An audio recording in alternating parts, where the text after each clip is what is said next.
Alrighty, so we're back on some more Warframe. I am a little bit better today than yesterday, or I guess I should say a lot better actually. I don't really quite feel like I'm dying. Sneezing no longer hurts so much. Whenever I would sneeze, it would just really hurt my chest and even my shoulders and arms a bit. It was almost violent, but you could probably still hear in my voice a little bit that I am still sick. Throat doesn't really hurt, it just still is like a little raspy feeling. Nose is still a little bit runny, not as bad thankfully. It's also not as clogged as usual. But really, I think the worst of things is in yesterday. It's gone by now. I think yesterday was the worst of it. Today, I'm feeling much better. Hopefully just another day or two and then I'll be just back to 100%. But anyway, over here on Warframe, I have been kind of just thinking about what to do next. Because LR1 got a lot of stuff done. Where the heck is profile? There it is. Got a lot of stuff done. 620 out of 807. But there still is like 187 stuff left to do. And I'm kind of just like picking up scraps at this point. Like, yeah, there's some primes I'm missing. I still need to do a lot of the companions. I still need to do the tenant weapons and Kodo weapons. But besides that, there's really just scraps here and there. Kick guns, gotta do that. I gotta make all the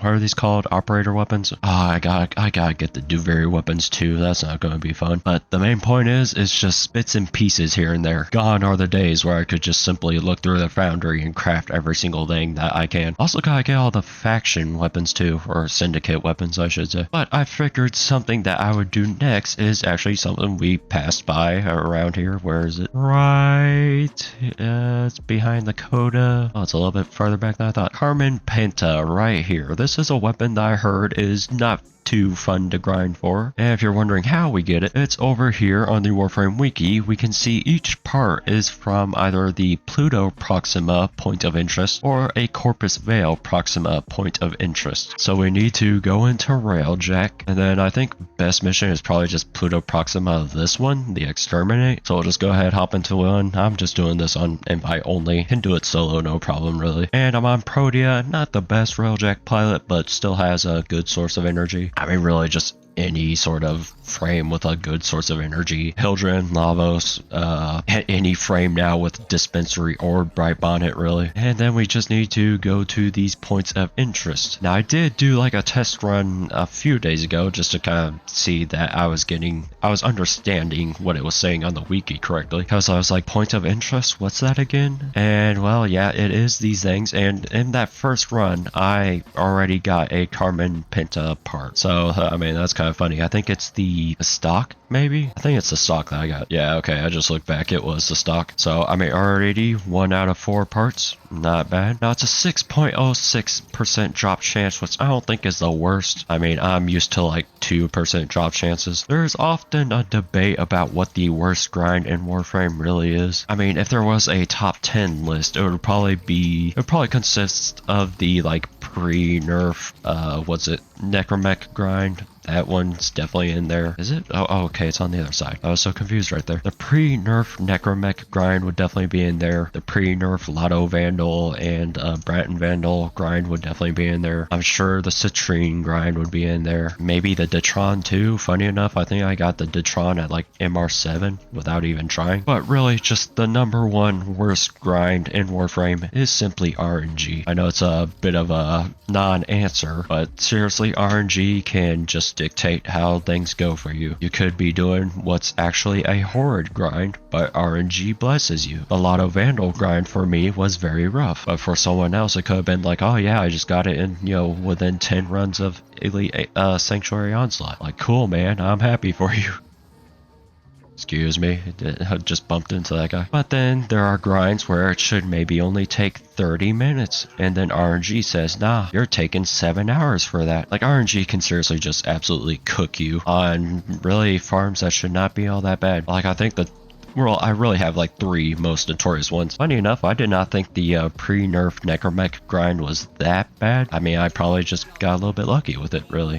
That's that. Do these target these? Oh, they do. Okay, nice. Man, these guys are a bit more tanky than I would have thought. But the 3 grinds that were the worst for me were definitely Lotto Vandal. I don't know how many runs that took, but it took a while. And then Rhyme rounds was randomly difficult. I don't know what the drop chance of Rhyme rounds is, but it's at least like 5%. It's not that that bad, and it's a spy mission, so I mean it's at least in a tile set that's really easy for spy missions. And I mean it took me like 7 hours, and I was trying to be as efficient as I could too. I was running a speed volt, I was doing, you know, everything that I could, but it just did not really felt like it mattered all that much. The RNG definitely got to me. What should have been maybe an hour ended up being about 7 hours. And then the Mesa Prime Neuroptics was also just really rough for me. I had to individually farm 20 Radiant Relics for her Neuroptics. I had to farm all the Void Traces to make them Radiant. I had to farm each relic individually, and like finally after 20 I finally got the Mesa Prime Neuroptics. It probably should not have been that rough, but it was. But really it's kind of like any grind in this game is just really kind of nothing to me, even the worst grind, because I've been through Call of Duty camo grinds, and those really shape you up. Those really straighten you out pretty good. Gosh, I gotta sneeze again. Oh, it's like tickling my nose. Wait, hold on. It's like fading away, but also kind of staying there. Oh gosh, that's not good. Okay, I guess it just faded away. But I mean, I remember my first camo grind for Call of Duty. Well, I guess it was actually technically diamond camo in Black Ops 2. I think I just got diamond snipers and shotguns. That's what I went for. And I mean, that was pretty fun. I mean, pretty chill. Okay, well, there you go. There's already another Carmine piece. See, maybe RNG is just blessing me for this one, yeah? Why did it go to Neptune? I didn't even click on that. Black Ops 2 diamond camo, it was pretty chill. I mean, you're also talking early to mid 2010s. When I played Black Ops 2 online, it was actually in like 2014 to 2015, because I did not get Xbox Live until January of 2014. And the first game that I wanted to try with Xbox Live was Black Ops 2. And even though at that point Black Ops 2 was like 2 years old, it was still really popping. I mean, the player count was like over 100,000. That was just on, you know, Xbox 360 alone. Like really, in that golden era of Call of Duty, people would still switch between Call of Duties. I don't really feel like I see that too much anymore. But the diamond camo for Black Ops 2 was really simple, pretty chill. I mean, especially for snipers and shotguns. And then Black Ops 3 came out, and it had the first like mastery camo grind where you got dark matter. I did that grind. I don't remember it being too bad, really. Like, I don't remember any. I'm gonna be honest, I don't really remember too much of it. I mean, we're talking like 10 years ago at this point. But I don't remember anything that was like really annoying, at least. So like, yeah, took some time. But I mean, I also feel like with Call of Duty, or just really out gaming in general in these days, or not these days, but those days, I mean, the average gamer back then is just not what the average gamer is today. The average gamer back then was a lot worse than what they are today. So like, just gaming in general, for at least online multiplayer games, was a lot more chill back in the day, a lot more laid back. So like, really, camo grinding in Black Ops 2 and Black Ops 3, really easy, really simple, really chill. Still, you know, took a while, but got done no problem. And then I did the camo grind in Modern Warfare 2019, and that is where things got a little bit more rough. I remember my mind went numb or something like that. I started getting to the point of just being at such an autopilot. I was like void of all thoughts, void of all emotions. It actually did something to me. Where's this last security node? It's not even on here. Okay, there it is. Now it's actually highlighted. But I mean, oh gosh, the amount of long shots needed for that. I don't even think like the mounted kills were necessarily the worst part. I thought the long shots were just, those were what drove me insane. Just constantly going to the same point of the map. Same with everyone else. Everyone was always going to the same point of the map to try to get long shots. Just camping away. Just, it was not fun at all. It really did some numbers to me. But hey, any other grind after that, it seemed easy in comparison. Modern Warfare 3 camo grind, pretty chill, pretty easy. Even the Modern Warfare 2 camo grind. And then just any sort of Warframe grind, it's nothing in comparison. Honestly, I bought Black Ops 6. I thought Black Ops 6 was actually alright, but I just did not even really play it that much. I just have not been too into multiplayer games in recent years. And that's not even like a thing of like, oh, people are just too sweaty these days, or oh, skill-based matchmaking just ruins all the fun. I just think multiplayer games in general require more effort, or not even require, but they take more effort out of you. Like us, I mean, Warframe right here, I'm just simply talking and kind of autopiloting. I'm not even really thinking too much. I'm not really trying at all in here. I'm just moving around, talking, having a chill time. Also, I do think part of the thing is that, oh gosh dang it, not this. Oh, there we go. It's weird. Sometimes you can go into drifter or operator as that happens, but sometimes you can't. It's really weird. I mean, when you can, that really helps, because then you don't get rewinded all the way back. I forget the point that I was making, but really, I just like simple PvE games like these. I still do, enjoy my difficulty for PvE. I still like to be challenged, but being challenged in a PvE game is still more relaxing than being challenged in a PvP game, I think. I also think, I remember the point that I was making. I think I also just kind of gave up on like trying to be a pro level player for PvP games. Like, I think we've all had those moments when we were younger where we just really wanted to be top tier at a PvP game. We wanted to, be pro level at it, really. We wanted to go pro, probably. And then the reality hits us that, yeah, we're just never gonna be that good. Might sound kind of silly, but with Overwatch, I actually wanted to be a pro player back in the day. This was like 2017, 2018. I was early, still just like 15 or 16 at the time, so I was still just a teenager. But yeah, I mean, I wanted to go pro in it, and then one day it just kind of hits you that you're like, oh yeah, that ain't ever gonna happen. And honestly, it's probably best that it doesn't happen, because I mean, honestly, pro play is just not treated as well as it should.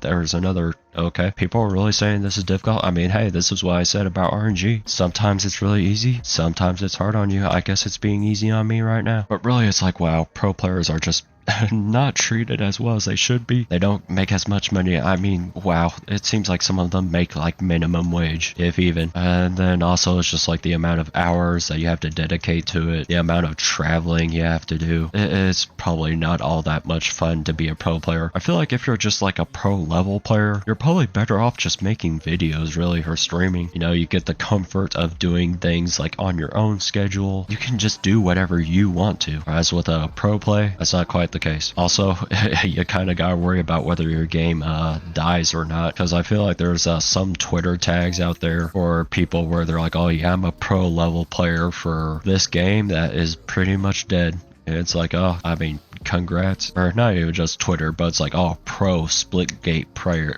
Wow, pro Splitgate player does this or whatever. It's like, yeah, pro Splitgate player in which there's like 5 people playing. Nothing against Splitgate, really, because like I mean, Splitgate 1 I think was definitely better than Splitgate 2. Ow. I mean, I played some of Splitgate 2 and it was fun, but it seemed kind of barren. It seemed kind of bare bones. Like there wasn't really much meat on it, not much replayability. And that's funny, Splitgate 1 seemed to have a lifespan of about 2 weeks, really. That's definitely an exaggeration, but wow, it's like Splitgate 1 finally gained popularity, and then the developers were like, hey, let's just go ahead and work on a sequel. Like, why? You finally got the game running, you finally got it popular, and you're like, yeah, let's just abandon that. And then they pump out Splitgate 2 with Battle Royale, and the game being pretty bare bones, and then the game, quote unquote, dies again. It was seriously just a fumble. Like, I understand if you like Splitgate, nothing against you at all. Like, I understand, play the games that you want to, but even if you're a Splitgate fan, you gotta at least acknowledge that the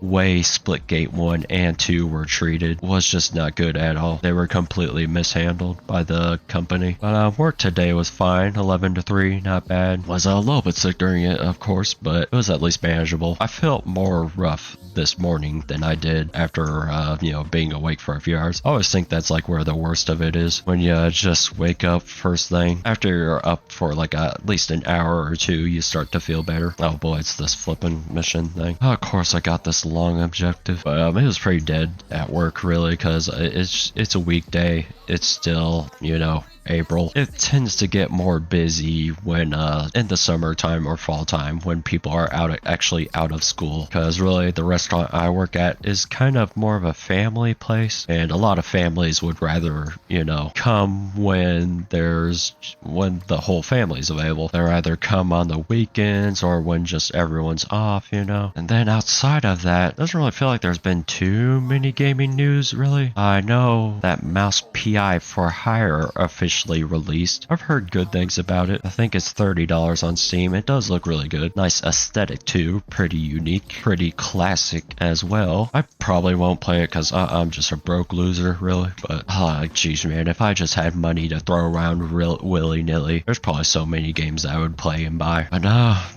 money just has to be expensive. Or money has to be expensive. Everything just has to be expensive these days, really. And, job market sucks. Yeah, I'm sure you all understand. And besides Mouse PI for Hire, doesn't really feel like there's been too much else going on gaming wise. I'm always kind of wondering like what the next big game will be. Like I don't know if we'll ever get anything again that's like on the level of, you know, Fortnite, but I always wonder what might be the next big game, because it doesn't really feel like there's too much going on. I guess like the last kind of big game was Marvel Rivals, which is definitely still popular today. I mean, season 7.5 I think is coming out. Black Cat got showed. I mean, holy gyat if you have seen her. But still looks like Marvel Rivals is doing well, which is good to see. I enjoyed Marvel Rivals. Again, I don't quite get as attached to PvP games as I used to. Besides that, I mean, I guess there was Crimson Desert. I don't know if Crimson Desert was necessarily big though, but people definitely did seem to come around on it, because at first it was like negatively reviewed or just mixed reviewed, and then over time it started to get more positive. I guess there was Slay the Spire 2, but still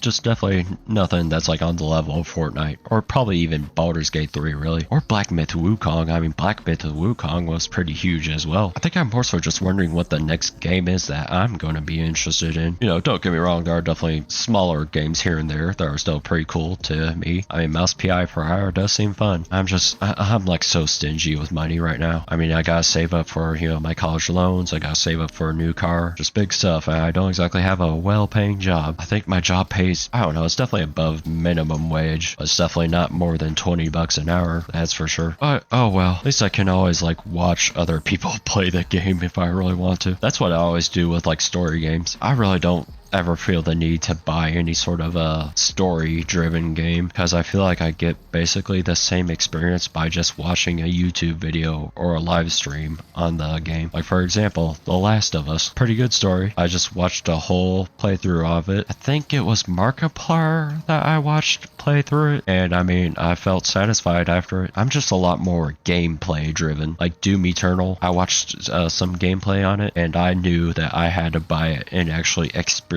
the gameplay for myself, and it was definitely worth it. Game was great. But anyway, I think that's about all I've got to say for now. We'll just finish up this mission, see if I get another Carmine Penta part, or if we leave empty-handed. Let's see, let's find out. And also, hopefully I get better here soon. I think just another day or two, and I should be good. So are we get anything here, or nah? I can just kind of look like this. Okay, does not seem like it. Okay, well, it says another bonus Carmine Penta. Is that real? Hold on, let me see here. I gotta check my inventory. Resource drop chance booster, thank you. Alright, let's see here. Yep, it seriously gave another Penta receiver. Alright, well, 2 parts down, 2 more to go. Well, let's see how that goes.